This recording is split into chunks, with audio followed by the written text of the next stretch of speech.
Sejak zaman kolonial Belanda hingga sekarang, warga Lamede terkubur dalam lumpur, jalanan yang rusak. Batuan semuanya ditambah lagi ini habis hujan. Jadi semakin licin dan semakin gelap dilalui. Puluhan tahun mereka terisolasi, terputus dari dunia luar. Pernahkah ada yang mendengar cerita mereka? Cuma ini yang ada kata saya, Mas. Kadang-kadang saya nangis, Mas. Kenapa nggak dibeliin ini, dibeliin itu? Saksikan kisah mereka yang terus berjuang menembus sekat keterasingan sesaat lagi di Indonesiaku.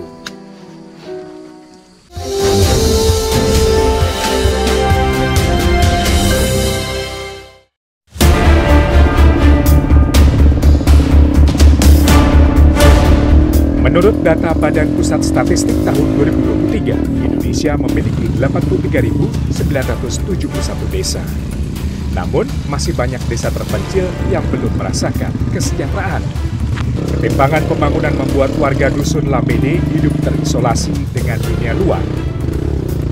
Di tengah perjalanan, saya bertemu dengan ibu-ibu warga dari Lamede yang memang ternyata untuk membersihkan Ramadan, mereka memberi barang di bawah, terus ke atasnya berjalan kaki, tidak menggunakan kendaraan karena medannya yang begitu sulit. Halo, Ibu. Ibu ini kan rencananya mau naik ke atas jalan kaki. Iya, jalan kaki. Butuh waktu berapa lama, Bu, untuk bisa sampai ke atas? Kadang-kadang 6 jam, 7 jam tergantung kita jalan. Kalau cepat kejar-kejarnya cepat dapat. Oh, kalau kencang itu cepat, kalau tidak kencang itu lambat-lambat itu 5 jam, 6 jam. Kalau untuk naik motor sendiri itu juga harus bayar atau enggak, Bu? Iya, bayar. Berapa? Kadang-kadang 200 per orang.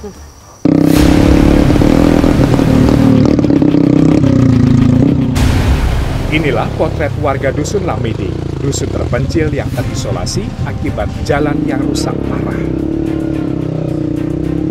Siapapun harus berjalan kaki berkilo-kilometer untuk mencapai dusun mereka.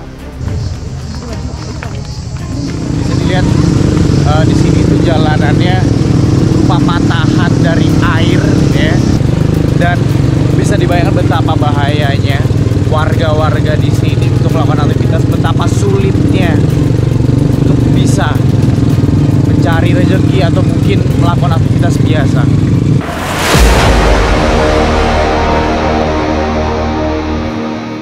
Sepanjang 9 km masih berupa jalan tanah liat. Keadaan semakin parah saat musim hujan tiba. Bahkan ya, di sini saking buruknya jalan medannya begitu sulit, lebih mudah jalan kaki dibandingkan menggunakan sepeda motor. Sepeda motor dari tadi kita terjatuh, dari tadi kita terhenti, kita tidak bisa melewati medan. Tapi untuk yang jalan kaki lebih mudah. Bisa dilihat ini bapak dan juga ibu-ibu tadi yang ketemu di bawah sama saya dan saya sudah berangkat duluan. Tapi akhirnya mereka pun bisa menyusul posisi saya sekarang.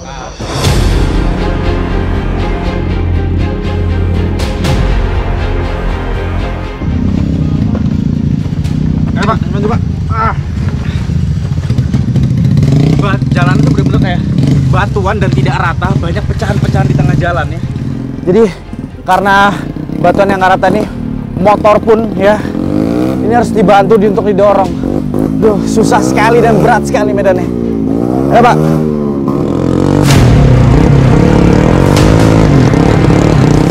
Menurut informasi aparat desa tahun 2004, jalan menuju dusun Lamede naik status menjadi jalan kabupaten. Sayangnya belum adanya izin IPKH, izin pemanfaatan kawasan hutan, dan PPKH persetujuan pembangunan kawasan hutan dari Dinas Kehutanan Provinsi membuat kabupaten tidak bisa membangun. Akibatnya, jalan semakin rusak parah.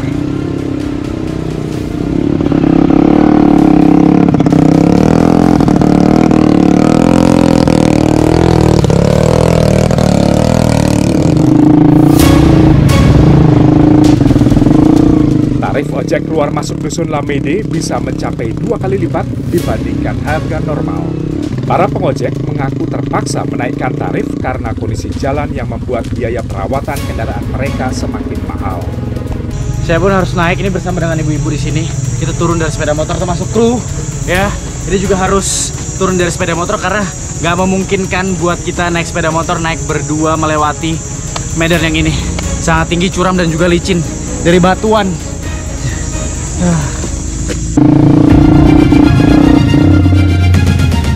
Keterbatasan dana, warga hanya bisa melakukan perbaikan sementara. Namun saat hujan tiba, jalan kembali rusak dan perjuangan mereka pun dimulai lagi dari awal.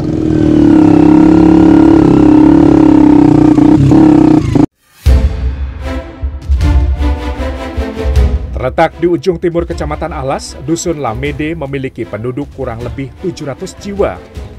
Dengan penghasilan 95% dari hasil tani, kopi dan padi sebagai penghasilan utama mereka.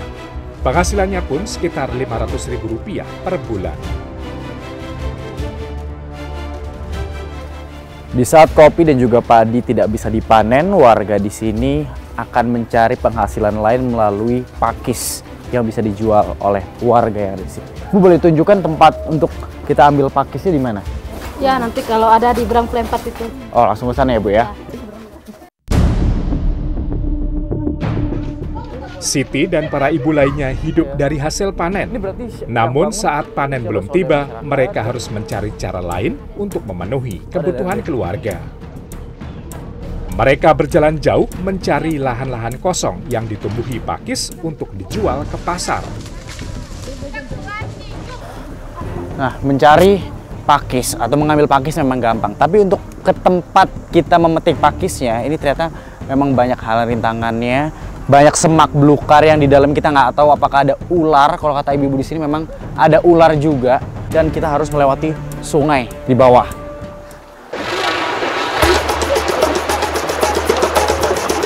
Inilah perjuangan mereka. Penuh rintangan, tetapi semangat mereka tidak pernah padam. Bu, ini yang dipetik sebelah mananya, Bu? Ya, yang ininya. Oh, ini juga, ini termasuk nggak? Situ, Ini aja? Ya. Di sini ya, Bu ya?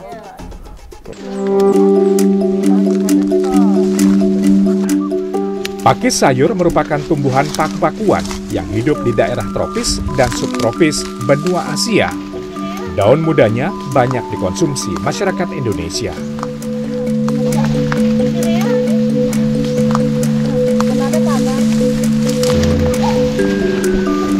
Nah, pakis ini dipetiknya harus sampai ke batang bawahnya. Karena kalau terlalu atas nanti pembelinya nggak mau. Karena nanti dinilai tidak segar. Ini, Bu.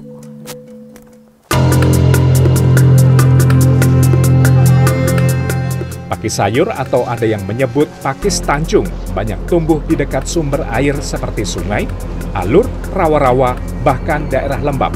Sering dianggap sebagai tanaman liar, daun pakis memiliki berbagai kandungan nutrisi di dalamnya.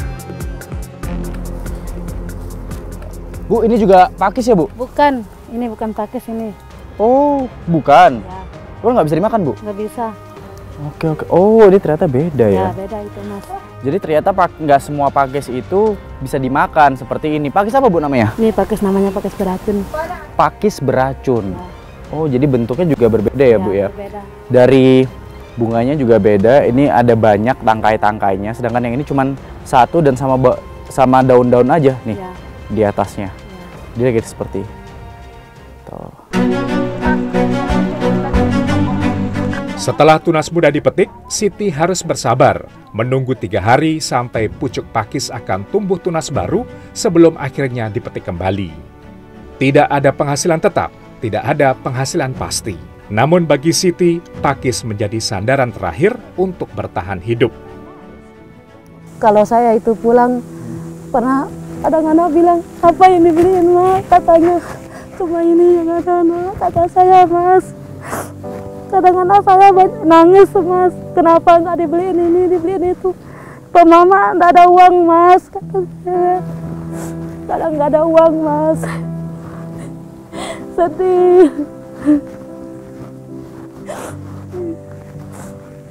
Kadang anak-anak yang satu minta dibeliin mobil-mobilan, tapi Mama nggak ada uang, kata saya. Kita hanya jual pakis, nak.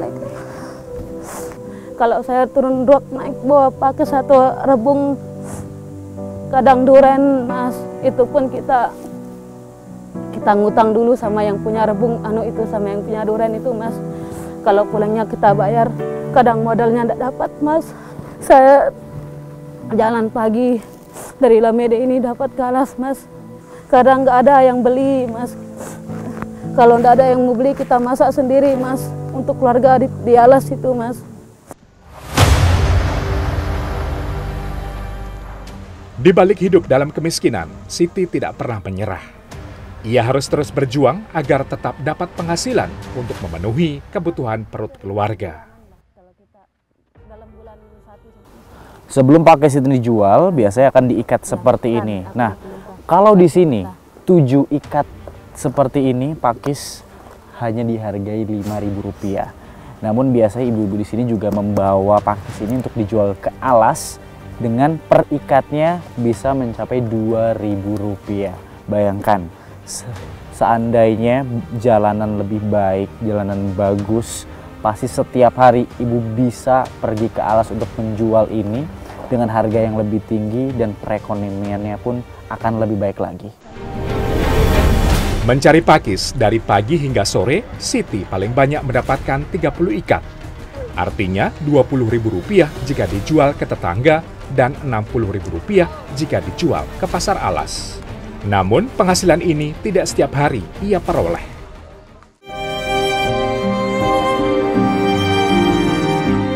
Hidup di pelosok desa, akses jalan yang rusak membuat segalanya lebih sulit. Transportasi yang mahal membuat penghasilan semakin menipis. Biasanya Siti lebih memilih berjalan kaki sejauh 10 km untuk menjual pakis ke pasar. Namun saat hasil tidak melimpah, pakis hanya dikonsumsi sendiri. Sebetulnya di musim hujan seperti ini hasil pakis itu melimpah. Namun sekarang hanya bisa dimasak saja karena jalan untuk menuju tempat jualannya itu sulit. Medannya begitu berlumpur, jalannya rusak, aksesnya susah. Jadi mau tidak mau hanya bisa dimasak sendiri seperti ini. Di balik keikhlasan dan kesabaran ada cerita sedih perjuangan Siti. Puluhan kilometer berjalan kaki yang ditempuh Siti demi menjual pakis, namun hasilnya tidak menentu. Bahkan sering tidak laku terjual. Ia tidak pernah kehilangan harapan. Pakis yang tidak terjual selain dimasak sendiri, sebagian dibagikan dengan tulus ke tetangga. Ya, seperti inilah kondisi Ibu Siti bersama dengan keluarganya. Semuanya serba seadanya. Hanya ada siar pakis dari makan, ya sudah ini. Ditambah lagi memang jauh, tempatnya jauh dari pasar untuk membeli. Dan bukan hanya itu, uang pun mereka juga tidak punya. Hanya ini saja yang untuk bisa dinikmati. Namun tetap mereka bersyukur dengan apa yang ada, berusaha menikmati apa yang bisa dinikmati. Bagi Siti dan keluarga, makan dengan tumis pakis sudah menjadi hidangan yang mewah. Ia sering menahan lapar saat tidak mendapatkan penghasilan. Sungguh sangat miris bagaimana kita mau menuju Indonesia yang emas, apalagi melihat bahwa nasib anak-anak bangsa ini yang kedepannya akan menjadi masa depan kita, gizinya saja tidak tercukupi. Hanya sayur, protein, dan gizi-gizi lainnya masih sangat jauh dan jauh dari kata cukup. Bu Siti, Ya, ini emang kesehariannya ya makannya cuman ya, pakis saja. ya. Cuma ini aja yang ada seadanya. Lalu Bu, dengan adanya program makan gratis dari Pak Prabowo yang makan bergizi itu untuk anak, Ibu lebih memilih mana? Infrastruktur jalanan di sini menjadi baik atau pilih makan bergizi tersebut? Kalau saya sih pilih untuk perbaiki jalan, biar jalannya bagus, supaya kita nggak jalan kaki lagi, supaya kita enak naik motornya bawa pakis turun ke alas, kita jual, terus kita tukar sama ikan, sama tahu itu juga kita jual ke sini. Nggak kita jalan lagi pulangnya ke desa Lamede ini, kita pakai motor.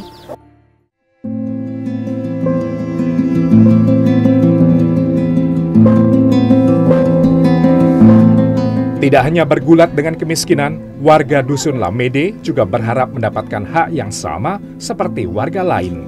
Selama ini mereka hidup dalam keterbatasan, termasuk akses layanan kesehatan. Ibu, ini bapaknya sakit apa? Sakit ginjal. Sakit ginjal. Kok bisa kena sakit ginjal, Bu? Nah, saya pernah sering pergi ke sawah. Ya, Oh, dia jarang minum bapak Ya. gitu. Akhirnya kena sakit ginjal. ya, Kalau gitu gimana kalau kita bawa ke puskesmas aja, Bu? ya bawa ke puskesmas. Karena di sini tidak ada puskesmasnya. Oh gitu. Oke. Kalau di sini dekat sini ada puskesmasnya? Tidak ada. Di mana? Ya pergi ke Alas. Oh, harus di Alas? Ya. Oh ya sudah Bu, kalau gitu kita bawa ke Alas ya Bu? Ya bawa ke Alas. Tidak adanya fasilitas kesehatan di sini, ditambah lagi sangat minim tenaga medis, bahkan jarang tidak ada karena memang jadwalnya sulit. Maka orang-orang sakit seperti Bapak ini harus dibawa ke puskesmas yang tempatnya jauh dari sini.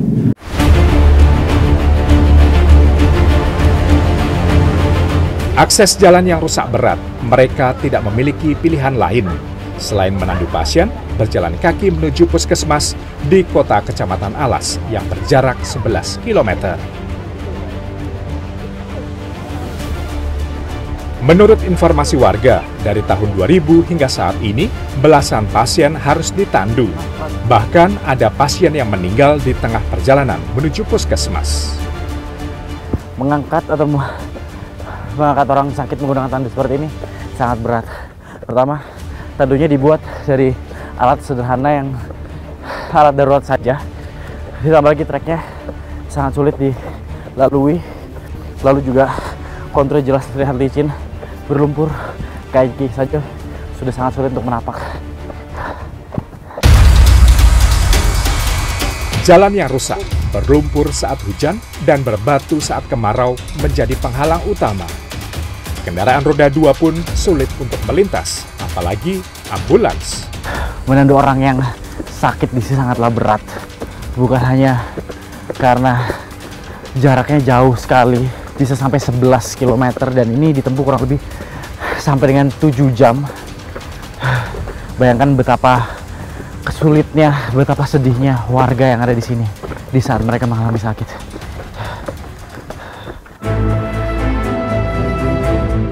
Puskesmas di Kecamatan Alas memang menjadi satu-satunya fasilitas kesehatan terdekat. Namun akses menuju ke sana masih menjadi persoalan besar. Pak, ini memang kalau misalnya warga sakit, pilihannya hanya ditandu ya Pak? Ya, mau tidak mau Pak, karena akses jalan kami ini sudah tidak layak dipakai oleh kendaraan. Makanya kalau ada yang sakit, ya harus dengan cara begini Pak, harus ditandu. Ini udah berat yang sekian kalinya itu Pak, dari setiap tahun kayak gini terus Pak. Lalu Pak, dengan kondisi yang seperti ini, apa yang Bapak rasakan melihat penderitaan warga di sini Pak? Ya, tentu kami sebagai warga masyarakat Dusun Matinega merasakan kesedihan yang sangat mendalam. Maka dengan itu kami berharap kepada pemerintah baik tingkat kabupaten, provinsi, terutama yang terhormat Bapak Presiden Prabowo, agar mencari solusi agar kami ini merasakan keadilan akses jalan ini Pak. Baru-baru ini Pak memakan korban, ada ibu yang melahirkan kemarin Pak, anaknya meninggal pas nyampe rumah sakit Pak. Kemudian ada kemarin juga korban ibu-ibu yang sakit paru Pak, yang sakit ginjal, meninggalnya di rumah sakit juga Pak, karena terlalu lama kita di perjalanan ini Pak. Di tengah perjuangan dan keterbatasan, warga Dusun Lamede tetap bertahan. Namun mereka terus berharap adanya perbaikan jalan agar tidak ada lagi nyawa yang terancam hanya karena sulitnya fasilitas kesehatan.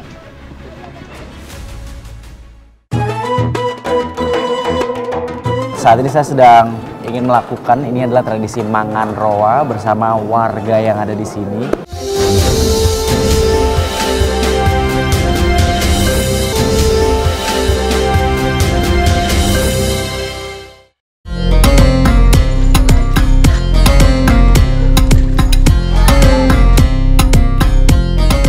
Marhaban ya Ramadan, bulan penuh suci telah dinantikan, akhirnya tiba.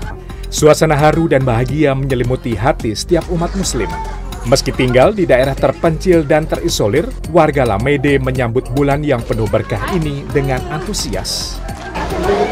Ya, saya bersama dengan ibu-ibu di sini. Ini kita akan menuju ke masjid untuk merayakan atau sebelum Ramadan. Ini kita akan melangsungkan yang namanya mangan roa. Ini adalah sedekah yang dilakukan oleh warga di sini, khususnya ibu-ibu. Berbagai daerah memiliki cara tersendiri dalam menyambut datangnya bulan suci Ramadan. Ada yang melakukannya pada malam hari setelah salat Isya dengan pawai obor dan lantunan takbir. Namun di Lamede, tradisi menyambut Ramadan dilakukan dengan cara unik, yaitu setelah salat Jumat. Momen ini menjadi simbol kebersamaan dan semangat untuk memasuki bulan penuh berkah. Para perempuan mulai membawa hidangan yang telah mereka persiapkan. Ini sudah menjadi tradisi turun-temurun. Mereka membawa makanan atau biasa disebut dengan dulang di atas kepala sebagai bentuk penghormatan, kebersamaan, dan rasa syukur kepada Tuhan Yang Maha Esa.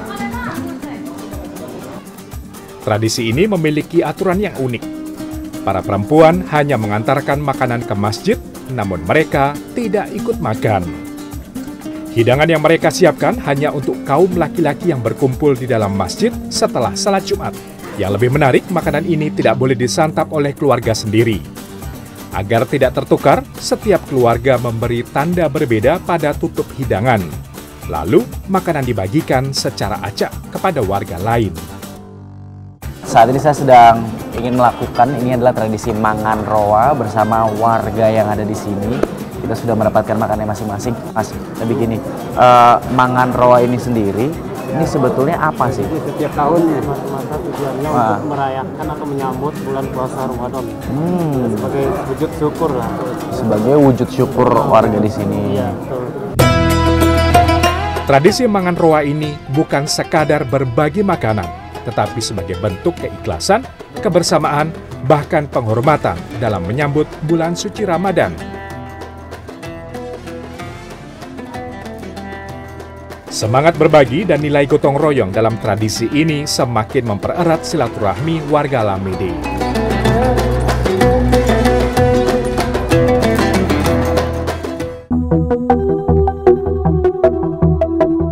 Di Dusun Lamede, mayoritas warganya bercocok tanam padi.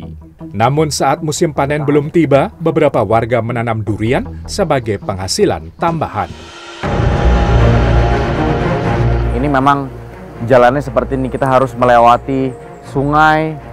Di saat ini tidak hujan saja, airnya segini, kurang lebih 40 cm, dan setelah itu baru bisa melewatinya. Bu Rita dan para ibu-ibu buruh lainnya memiliki tugas setiap musim durian, mencari durian kualitas terbaik dari kebun di perbukitan. Medan yang sulit, jalan berbatu, dan tanjakan terjal tidak menghalangi semangat mereka. Dengan penuh semangat, mereka membuktikan mencari durian bukan hanya pekerjaan para laki-laki, tetapi juga perjuangan luar biasa para ibu yang pantang menyerah.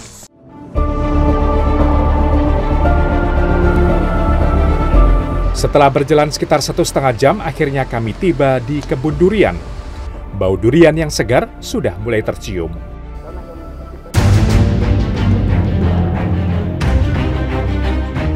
Saat musim durian, satu pohon durian bisa menghasilkan 300 buah. Namun saat musim penghujan seperti sekarang, bunga durian banyak yang berguguran. Akibatnya hasil panen jauh dari harapan, hanya 100 buah saja yang didapat. Nah, durian-durian ini diambil sebanyak 2 kali dalam sehari. Nah, yang di waktu di pagi ini biasanya menunggu jatuhan di saat setelah maghrib sampai subuh. Dan sorenya akan diambil lagi setelah jam-jam suhur.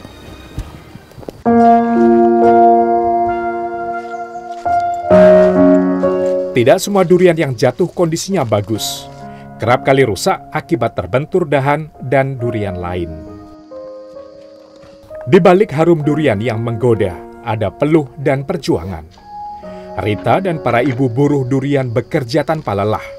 Hidup serba terbatas. Upah yang mereka terima tidak sebanding tenaga yang dikeluarkan. Setiap buah durian yang mereka kumpulkan dihargai murah. Bu Rita, Iya, ibu ini emang biasa ngambil buah duriannya? iya biasa. Seberapa sering Bu mengambil buah durian? Paling 2 kali sehari, 1 kali sehari. Upahnya berapa Bu? Paling 50 ribuan, Mas. 50.000. Iya, kalau kita dapat duriannya banyak, paling 50 ribu. Kalau sedikit duriannya itu kita nggak dapat. Gimana nggak melakukan ini, Mas? Kan di rumah nggak ada beras, nggak ada nasi, nggak ada lauk. Kita kan kepingin makan yang enak-enak, Mas, kayak orang lain. Kalau nggak ada nasi ya mau makan apa, Mas? Berarti Ibu tahan lapar. Iya, tahan lapar seharian. Pernah si anak-anak itu tahan lapar seharian, nggak pernah makan sama sekali.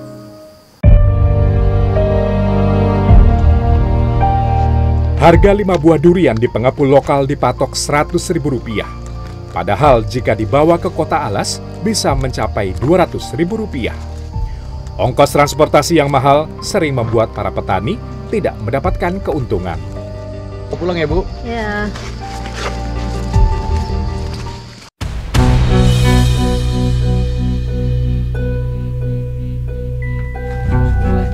Warga yang merasa putus asa karena penjualan durian yang menurun memutuskan untuk mengolah durian agar ekonominya tetap terjaga.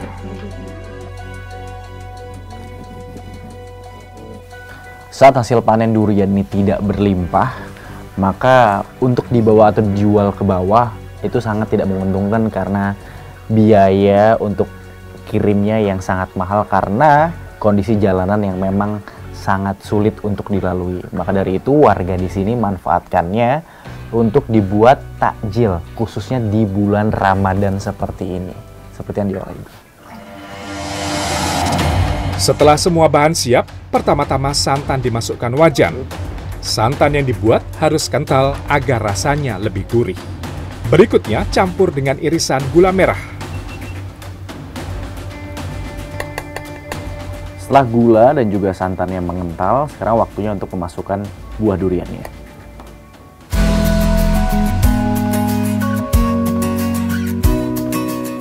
Uniknya, daging dan biji durian tidak dipisah.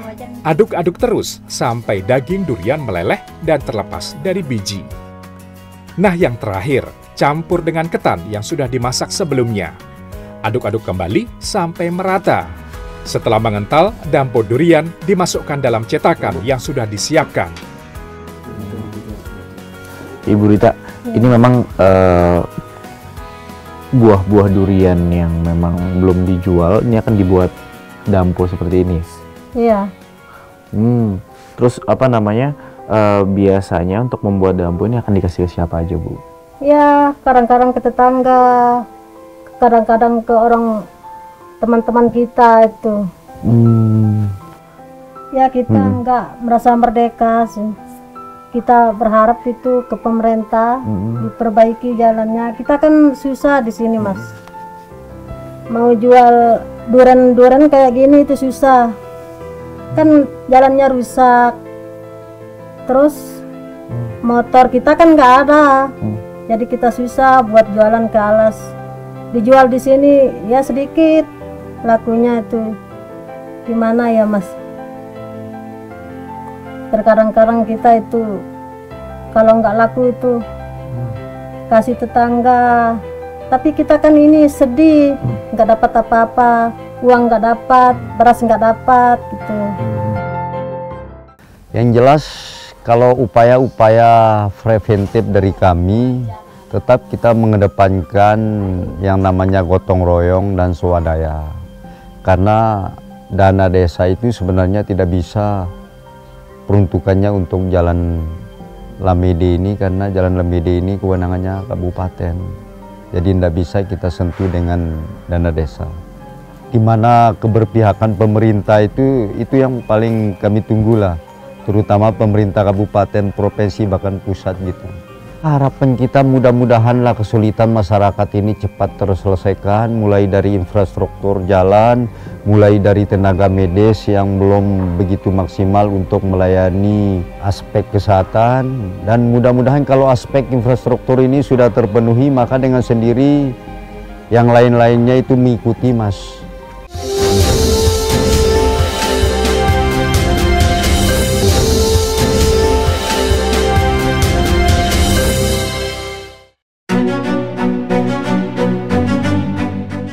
Siapa yang tidak ingin tinggal di daerah perkotaan? Siapa yang tidak ingin merasakan akses jalan yang baik dan akses kesehatan yang layak? Mereka bukan lahir untuk terpinggirkan, Sejarah menempatkan mereka di sini bersembunyi dari kekejaman penjajahan. Warga Lamede tidak membutuhkan belas kasihan. Mereka memerlukan keadilan.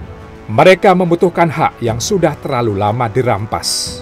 Sejarah mencatat kepedihan mereka, tetapi apakah masa depan akan mencatat perubahan bagi mereka?